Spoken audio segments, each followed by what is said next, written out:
Hi, j'espère que vous allez bien. On se retrouve aujourd'hui dans une nouvelle vidéo parce que j'avais envie de vous parler des films qui vont sortir et au cinéma et sur Netflix pour le mois d'octobre 2023. Si cette vidéo vous intéresse, je vous laisse avec la suite.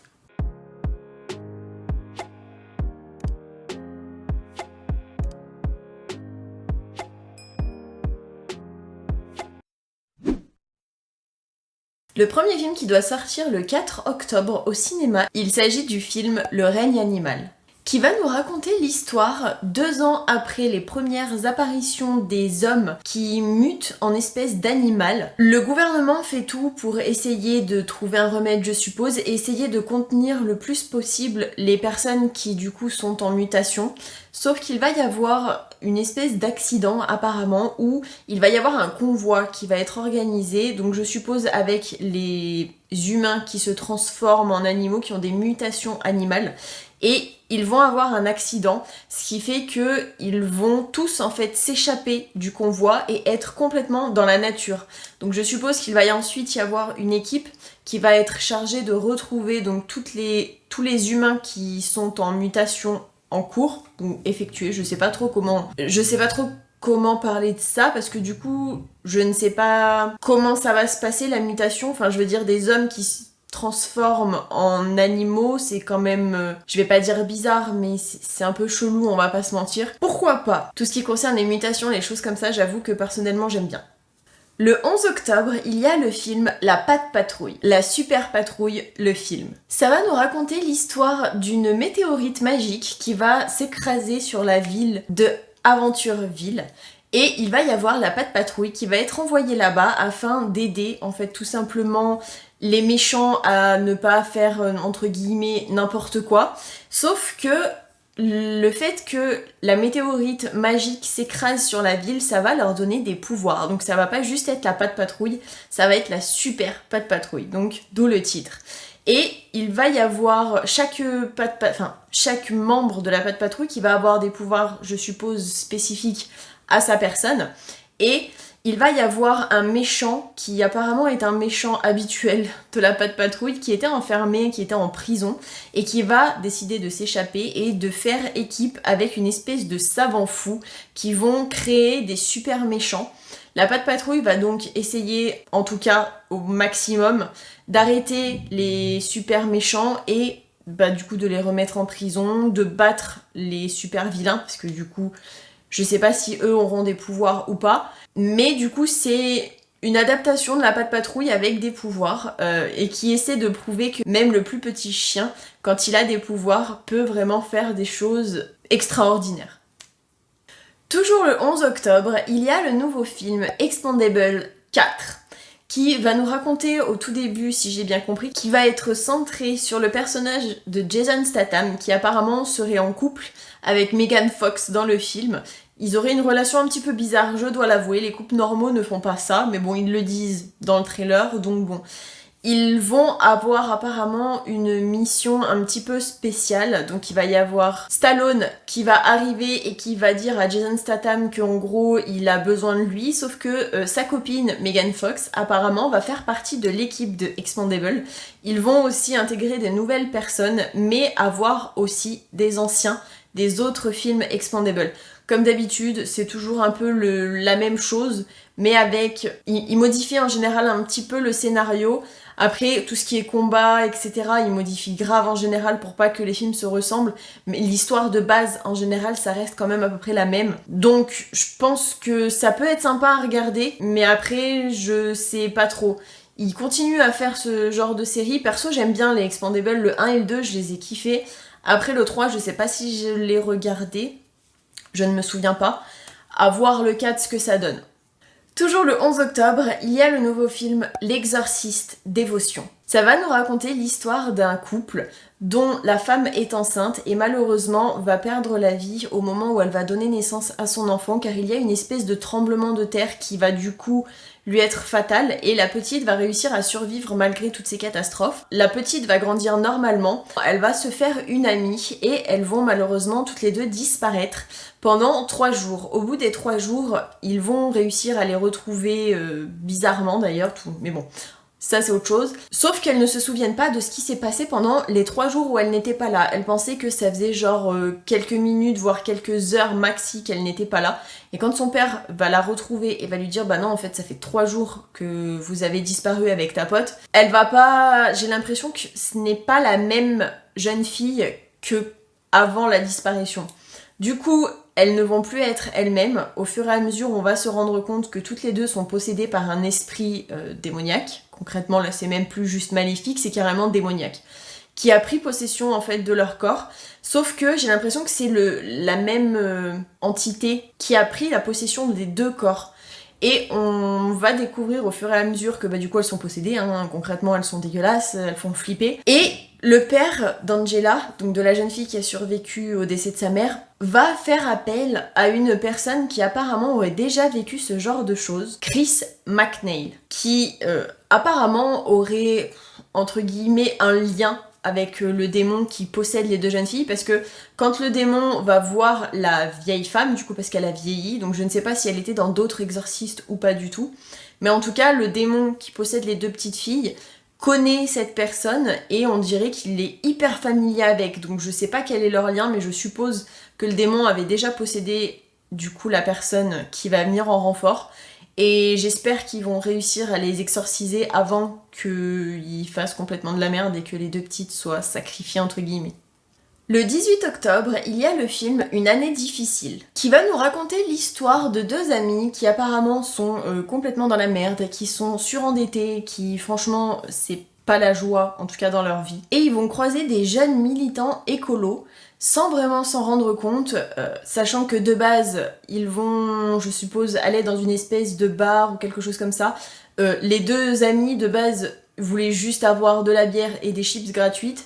Et au fur et à mesure du film, apparemment, ils vont sympathiser avec les jeunes militants écolos. Et au fur et à mesure, ils vont apparemment faire partie de ce groupe.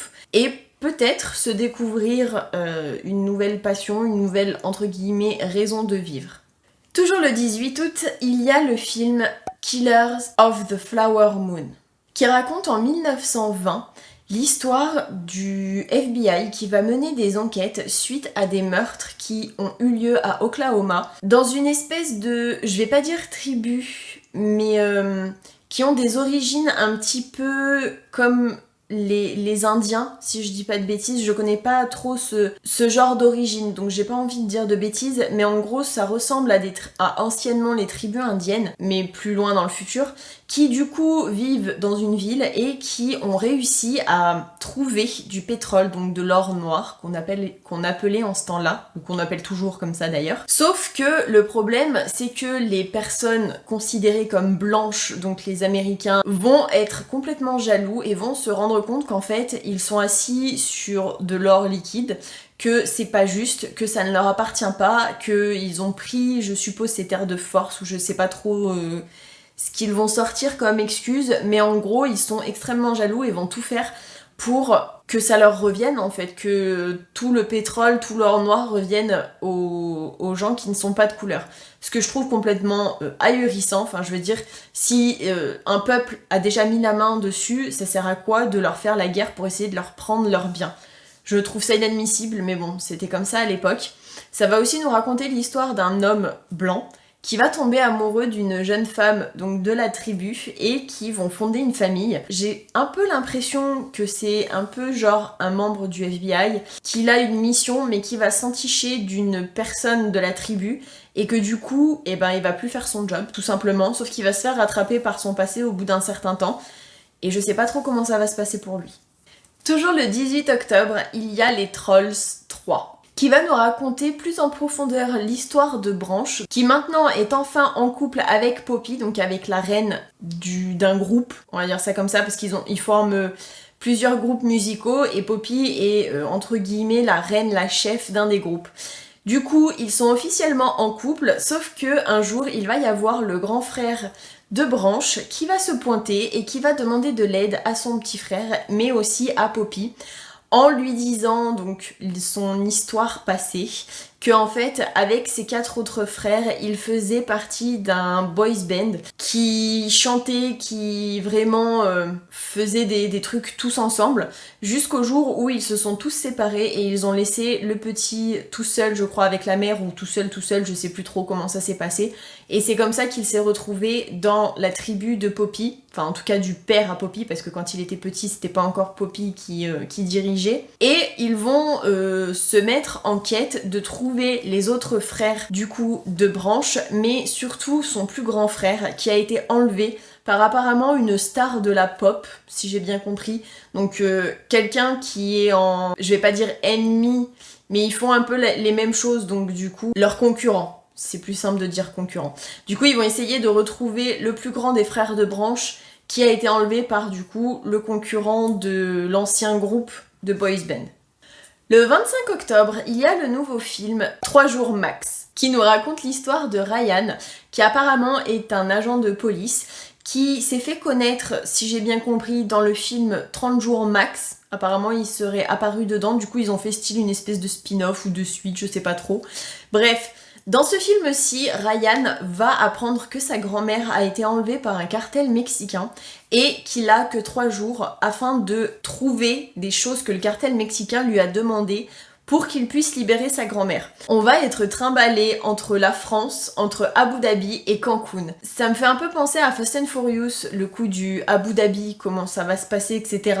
Après, c'est censé être un film drôle, donc pourquoi pas, mais j'avoue que quand c'est des choses comme ça, moi personnellement, je suis pas hyper fan. Mais je me dis, ça peut être quelque chose de marrant à voir, peut-être en famille ou quelque chose comme ça.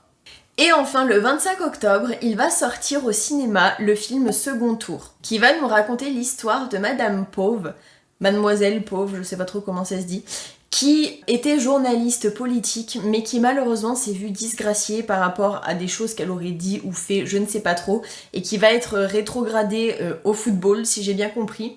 Jusqu'au jour où elle va être missionnée, on va dire ça comme ça, par le journal pour suivre l'entre-deux tours de la campagne présidentielle. Elle va devoir suivre un monsieur, enfin une personne, qui est un héritier d'une grande famille, mais qui apparemment aurait pas mal de choses dans son passé à cacher.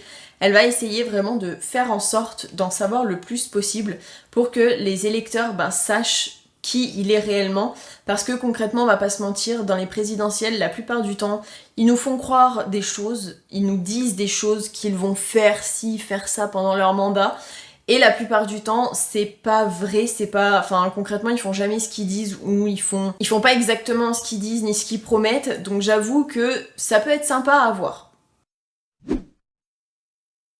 Le 13 octobre, il y a le nouveau film Fair Play, qui va nous raconter l'histoire de 2 collègues de travail qui du coup travaillent dans la même boîte, qui sont au même niveau hiérarchique, jusqu'au jour où il va y avoir leur patron qui va, je sais pas trop s'il va partir à la retraite, s'il va mourir ou quoi que ce soit, mais en gros, le chef va partir et ils sont tous les deux en lice pour le nouveau poste. Au tout début, elle pense que ça va être son nouveau mari qui va être... parce que du coup, entre-temps, ils se sont mariés, qui va être promu au poste, sauf qu'au final, on va se rendre compte que c'est elle qui a le poste, sauf que j'ai l'impression qu'elle va complètement changer quand elle va avoir ce poste, et son nouveau mari va aussi complètement changer, parce qu'il va se rendre compte que sa femme, du coup, n'est pas fair play, dans le sens où elle lui en met plein la tronche, donc du coup, lui lui en met plein la tronche. Ça fout complètement le bordel dans leur relation et à mon avis, le mariage ne va peut-être pas durer très longtemps, sauf s'ils arrivent à trouver un moyen et à équilibrer entre guillemets les choses, parce que quand on voit la bande-annonce ou quand on voit comment ils gèrent tous les deux, comment ils se parlent, j'avoue que ça donne pas spécialement envie quoi. Ça se voit que ça part en sucette assez rapidement dans leur couple. Donc j'avoue que c'est assez sympa comme intrigue de film. Donc pourquoi pas. Je dois avouer que je pense que je vais regarder ce film parce qu'il m'intrigue quand même assez. Toujours le 13 octobre, il y a le nouveau film Damsel, qui va nous raconter l'histoire d'une princesse qui va être mariée de force à un roi, je suppose, et qui va du coup aller dans un nouveau royaume pour gouverner, pour se marier. Sauf que ce qu'elle ne sait pas encore, c'est qu'apparemment dans ce royaume, il y a ce qu'on appelle les saisons de récolte. Et en fait... elle va apprendre que tout simplement, pour cet événement, c'est elle qui va être offerte en sacrifice à un dragon. Donc je suppose qu'elle va tout faire pour essayer d'y échapper, ce que j'espère elle va réussir. Après, j'avoue que c'est quand même pas cool quoi, la meuf elle passe de princesse à devoir se marier avec quelqu'un pour finir en sacrifice. C'est quand même moyen, je dois l'avouer. Après, je vais regarder ce film parce que franchement, j'aime dès qu'il y a des combats, dès qu'il y a des dragons, des choses comme ça, donc fallait s'attendre à ce que je regarde. Et enfin, le 27 octobre, il y a le film Pain Hustler, qui va nous raconter l'histoire de Lisa Drake, qui va accepter, afin de proposer un meilleur avenir à sa fille, un emploi dans une start-up pharmaceutique. Sauf qu'elle va se rendre compte au fur et à mesure que même s'il y a beaucoup d'avantages à ce nouveau travail, qu'elle a une meilleure vie avec sa fille et qu'elle peut lui offrir plus de choses qu'au début, en tout cas avant qu'elle ait ce poste, qu'en fait, elle va se retrouver au centre d'une conspiration criminelle. Donc j'espère qu'elle va réussir à s'en sortir parce que, à mon avis, ça va pas forcément être facile. Surtout que quand on a de la famille et qu'on se retrouve dans un truc criminel comme ça, la plupart du temps, ils se servent des membres de la famille pour justement faire pression pour que les gens, en fait, ils font du chantage, tout simplement. Donc je sais pas trop comment ça va se passer, mais j'avoue que ce film aussi me donne envie. Donc en gros là, les 3 films de Netflix, je pense que je vais les regarder. Plus que certains des films qui sortent au cinéma, pour ma part en tout cas. J'espère que cette vidéo vous aura plu, que vous aurez passé un bon moment en ma compagnie. Si c'est le cas, n'hésitez pas à liker, ça me fera super plaisir. À vous abonner avec ma petite tête qui s'affichera juste après. Si vous avez envie de regarder une des vidéos qui s'affichera aussi. Et moi je vous fais plein d'énormes bisous et je vous dis à la prochaine pour une prochaine vidéo.